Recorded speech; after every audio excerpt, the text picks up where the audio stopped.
It's official. Elon Musk is the first ever trillionaire. He's already the world's richest man. His company SpaceX just started trading on the NASDAQ. Elon Musk himself, shared a little bit of surprise when he realized that this was actually happening, that SpaceX was going to be the biggest IPO ever. Let me tell you, if people had told me this was gonna happen, I was like, man, you must be smoking some really good crack. Because I think this company's gonna fail.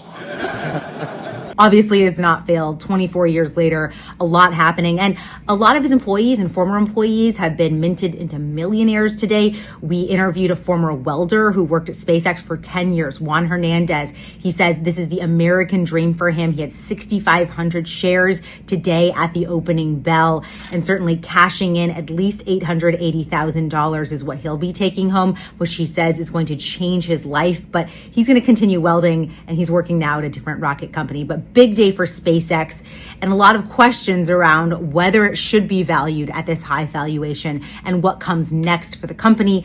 And as for whether or not you should buy in on this historic day, the analysts that we're talking to say that carries a lot of risk with it. When you buy on IPO day with this big initial spike, there's no guarantee that that will hold. You have to remember that SpaceX is also not a profitable company yet, and there's a ton of risks around its technology, whether the rockets will continue to work, and all of the risk factors around.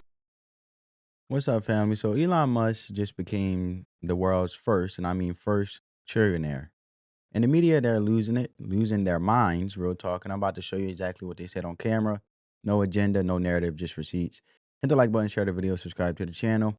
I want you guys to check this out. It's official. With the SpaceX IPO, the world has now minted its first trillionaire in Elon Musk. This is an absolute failure of every social system that underpins our world. Trillionaires, while in the United States alone, 700,000 people are homeless, where the number one cause of bankruptcy is medical debt. And this system of capitalism is so insidious, because what Elon Musk was able to do here is basically, because he already had enormous wealth, he was able to buy political capital within the Trump administration. He basically financed the last few months of Trump's campaign by himself, because he can afford to pour billions upon billions of dollars into a political campaign on a whim because his daughter turned out to be trans. He bought himself a government agency and engineered the collapse of several social safety nets, as well as many things that are within his direct industries, a clear conflict of interest. Everyone knows that SpaceX is overvalued and underperforming, and yet no one in positions of power says anything, because they are all interested in looting this sinking ship before they finally have to get off. I bet they're laughing their asses off watching the proletariat burn each other's houses down over race riots, not realizing that the true enemy are these people, the ones who have so much money and resources and material wealth and hoard it all. Elon Musk is now a trillionaire, and yet he's contributed absolutely fucking nothing to society aside from being built like Baron Harkonnen from Dune and having 4 baby mamas. There are no Musk hospitals. There are no Musk libraries. This guy could literally save the world, and yet all he does is collect baby mamas like Infinity Stones. This guy fucking sucks. So Elon Musk is now officially a trillionaire, and that's actually insane. It was one thing to be a billionaire with hundreds of billions, but like a trillionaire? There are people who are starving. And I know that this is things that people always say, oh, well, we need to. No, but literally having trillions of dollars or a trillion. But people are literally going hungry every single day. People can't eat. Stores are throwing out food because it's going bad. But they also don't want people who are homeless or people who are starving to eat that food for free. People who need health care but can't afford it. People who are literally not living in a house when there are all these abandoned buildings and all of these vacant, empty buildings just everywhere throughout the country. Literally, it is actually so crazy that that is what we're having right now. And then they're saying that he is the first trillionaire, which I'm kind of I don't really know about that. In my opinion, I feel like the first trillionaire or a person with an unquantifiable amount of money was a black man named Mansa Musa. So that's what I'm going to continue to believe. for the entirety of my life. But that actually just is so insane to me. Like, especially during the times that we're currently in, it's like $1 trillion. And I know that it's because of how his companies are valued and all of those things. Like, I know it doesn't just mean he has $1 trillion in cash. I understand that. But still, that is insane. Being a trillionaire and people are starving, people are homeless, people can't afford medical care, people are struggling. We've already come to the realization that a livable wage actually really isn't being paid to most people, even though it's literally called a livable wage, so you should be able to live off of the wages you receive. Federal minimum wage hasn't raised in 20 years. Well, fuck me sideways and backwards, folks. The elongated muskrat is officially the world's first trillionaire. And to celebrate, I say we give him a front-of-the-line pass for the day we eat the fucking rich.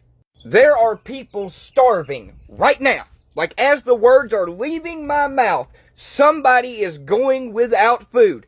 Doesn't matter where they're from, doesn't matter their socioeconomic status. There are people who will die today because they don't eat, and there is a man with $1 trillion fucking dollars. We failed as a society. It ain't everybody's fault. We are all just trying to survive inside of a system that we did not help design or create. But we have failed every single person that came before us trying to prevent a future like this. And if something drastic doesn't happen to change this shit quick, fast, and in a hurry like, I feel like we will never have another opportunity again, and our children just won't have a future. At least not one that's fucking recognizable to any of us. This shit is just fucking ridiculous. Y'all have you a wonderful day, or at least the one you voted for or deserve. Just do me one favor. Keep the motherfucking boots out of your motherfucking mouth, and remember that the golden rule will always remain, yeehaw, fuck the law. Love y'all. See you down the line. So, you guys seen it. Let's start with what actually happened because I want everybody on the same page. Before we get into the reactions, SpaceX, Elon's rocket company, just IPO'd, I should say IPO'd on the NASDAQ. That means regular people can now buy shares in it like any other publicly traded stock. On day one, the stock jumped over 20%, and that single jump pushed Elon's net worth past $1 trillion on paper. Now, CNN, as you guys see on the screen, already gave us a scale breakdown, and I want to echo it because it matters. A trillion has 12 zeros. It's a million millions, all right? It's hard to imagine, Wolf, 1 trillion as a number, let alone the amount of money someone is about to be worth. So here's some context. 1 trillion has 12 zeros. It's $1 million. And if you spent $1 million every hour, every day, it would still take you more than a century to spend it. From an economic standpoint, only 20 countries have economies larger than $1.1 trillion. And that means the vast majority of nations have an economy worth less than Elon Musk. Some of them include Taiwan, Ireland, Sweden, and Musk's native South Africa. Musk could theoretically buy all of the property in Houston, both residential and commercial, and still have money left over. He could buy the $16.3 million new cars bought by Americans last year and still have money left over. And if sports is more of your thing, Elon Musk, get this, he could buy all 50 of the most valuable teams from around the world for a cool $353 billion. Elon Musk is the first trillionaire in human history. Just minutes ago, SpaceX began trading and immediately jumped by more than 20%. And that has made Musk a trillionaire. $1 trillion. That is a 1 with 12 zeros after it. If you spend $1 million a day, it will take you more than 2,700 years to spend it all. Musk celebrated the first day of trading, the company that makes up most of his wealth this morning.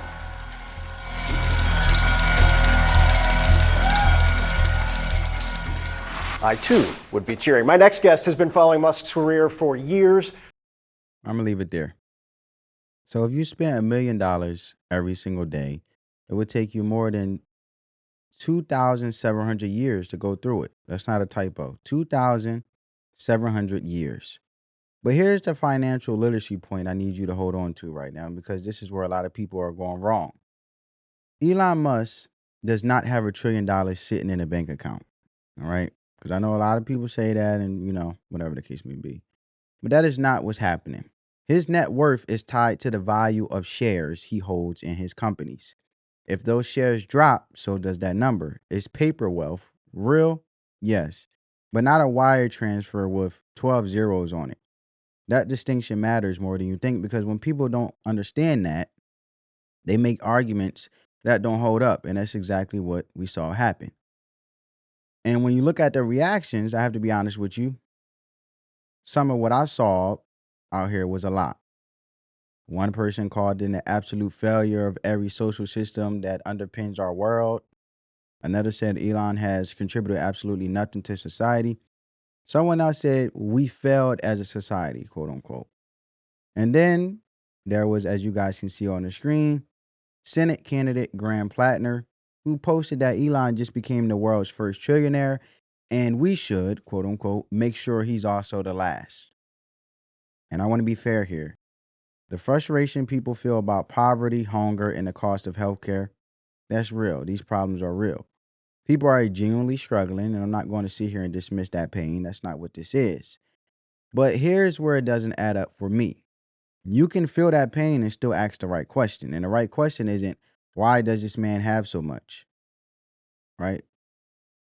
The right question is, what system actually gives regular people a shot? Because those are two very different conversations. When you say we failed as a society, quote unquote, the moment one man's stock portfolio hits a new number, you're not diagnosing the problem. You're reacting to a headline. And that reaction skips right over the financial literacy piece we just talked about. His net worth went up because the company's value went up. That's how markets work. Getting outraged at the number without understanding what that number means is like blaming the thermometer for the temperature. And the quote unquote last trillionaire comment you guys see on the screen, I need to sit with that one for a second, because that one actually tells you everything. If Elon Musk is the last trillionaire, what does that world look like? No more SpaceX, no more Tesla, no more startups taking moonshot risk on technology nobody else would touch. No more companies going public and creating wealth for the people who help build them. That's not a solution to poverty. That's just a different version of everybody losing. But here's the part that got me. Every single one of those reactions, every one of them said nothing about the workers. Not one word about the employees. Not one mention of the regular people who were also holding shares, also cashing out, also woke up that morning with more money than they ever seen in their lives. That story didn't exist in a single one of those meltdowns. And that story, that's the one I want to tell you guys right now about. And before Juan Hernandez ever picked up a torch at SpaceX, he'd been working for 10 years. He had never even heard of the company. He told CBS News it was just another contract job, quote unquote, for him at the time. That's it. No grand plan, no insider knowledge. He just needed work. SpaceX needed welders, and he showed up. He kept showing up for 10 years. Think about what that actually means in real life. SpaceX in 2015 was a startup. They were always raising money, always one bad quarter away from trouble. Taking a job there wasn't a safe bet, is my point. Sometimes at companies like that, you make less than market rate because the company can't pay full salaries yet. The company is still building up. So instead, they offer shares. Shares in something that might be worth nothing in 5 years. That's the trade-off. Less guaranteed money today for the chance at something bigger if the company makes it. It's no different if you start a small company and you may have to pay your workers little until the company builds up to pay them more. So Juan took that trade. He showed up with his torch, he did his job, and he held those shares. When SpaceX opened on the NASDAQ, Juan Hernandez had 6,500 shares at opening bell, which is when a company was able to open in a stock market. And according to CBS News, that put him at close to $880,000 nearly a millionaire overnight just based off of the shares and stocks off of this company that was a startup at one point. But he's still welding. Now, at Blue Origin, still building things, still showing up, a welder family, not a hedge fund manager, not a Silicon Valley executive, a man with a torch and 10 years of showing up. So it says, former SpaceX welder becomes a millionaire after historic IPO. Before Juan Hernandez became a welder at SpaceX, he had never heard of that company. In his words, it was just another contract job for me at the time, he told CBS News correspondent Joe Ling Kent in a broadcast exclusive interview. Now, just over 10 years later, that leap of faith is paying off following the company's $75 billion initial public offering. Hernandez, who now works at Jeff Bezos' owned rocket startup, Blue Origin, roughly 6,500 SpaceX shares. On Friday, SpaceX stock closed at $160.95, valuing his holdings at $1 million, $46,175. See, wealth is long term. See, a lot of people, when they don't see the result, they hurry up and they run over here. They basically like a rabbit jumping in pockets. But delayed gratification is where you let your money sit and it grows over time. That's true wealth. A lot of people don't have the patience to do it because they see a little bit of money and they spend it. Which is why instant gratification is even more popular and even more tempted today due to social media. Not to go off on a tangent, but you see what happens when you hold on to long-term wealth and you make the sacrifice today to live the rest of your lives doing what you want. To escape, quote unquote, the matrix, as a lot of people would say, right? So let's continue. SpaceX shares started trading on the NASDAQ late Friday morning under the ticket symbol SPCX, marking the long-awaited Wall Street debut of the rocket and satellite company, which makes sense because if you guys don't know of Starlink, that's basically Wi-Fi that Elon Musk has under the company Starlink, where you can have Wi-Fi wherever you want. A lot of streamers use as well nowadays in this current day. And you have a lot of people incorporating that into their companies, right? Because Starlink is attached to the satellite or the satellite company and rock company, which is SpaceX, because the satellites that's orbiting the Earth actually gives you fast linkage of Wi-Fi to be more fast and efficient, far more greater than your typical service offerings you have from Verizon, AT&T, T-Mobile, et cetera, Comcast.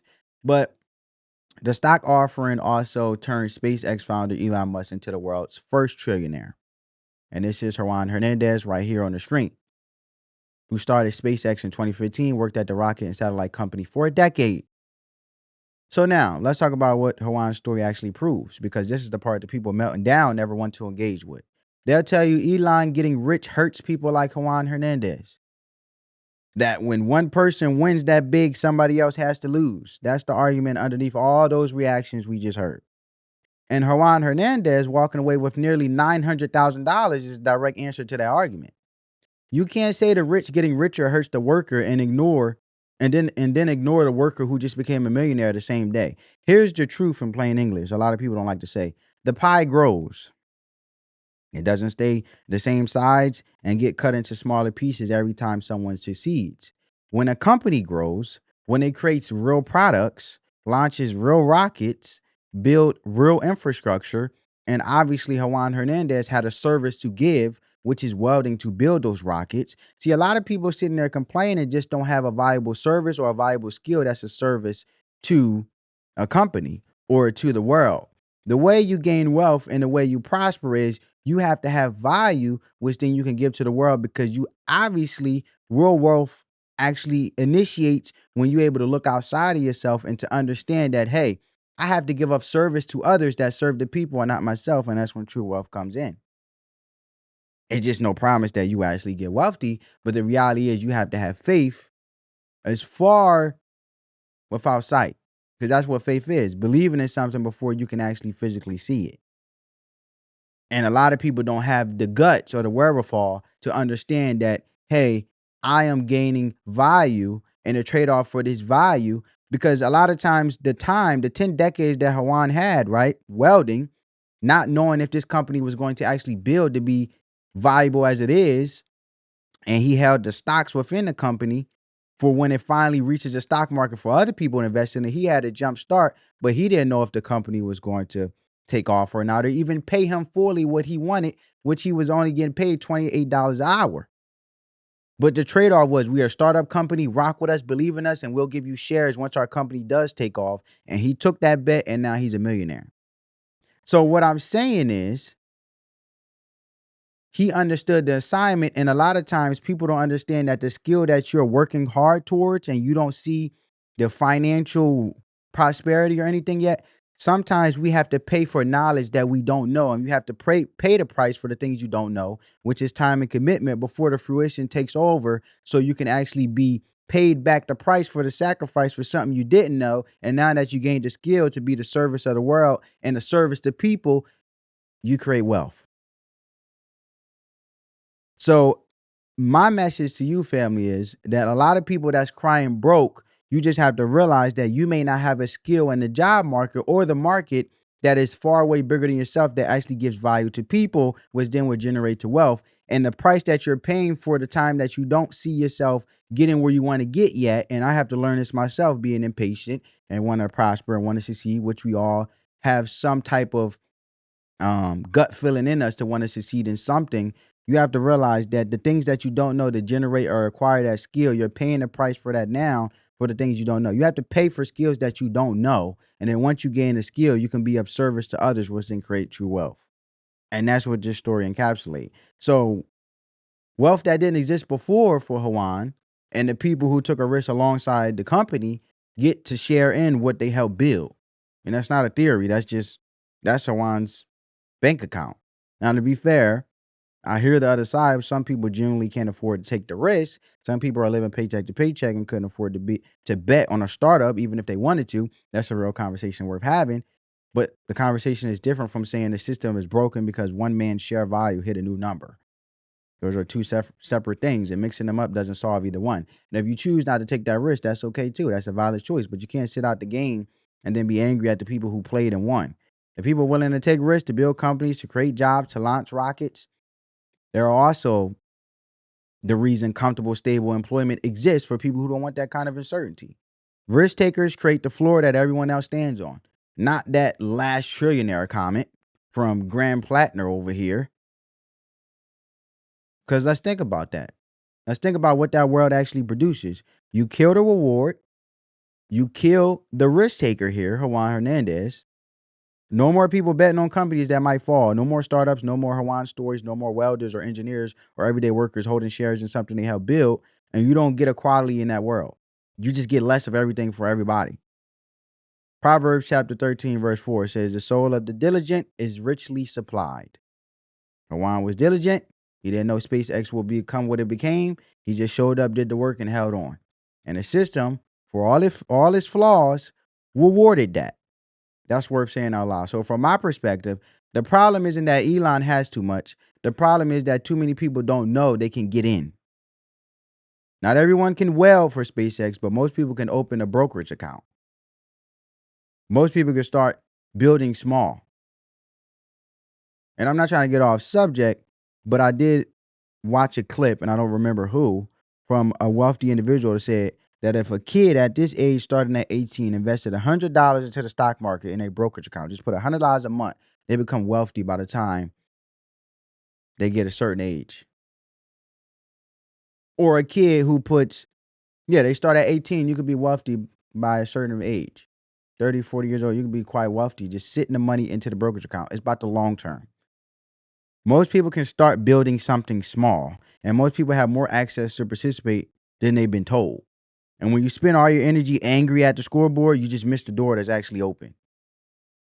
Juan didn't wait for the system to be perfect. He picked up a torch, he took the risk, and the system rewarded him.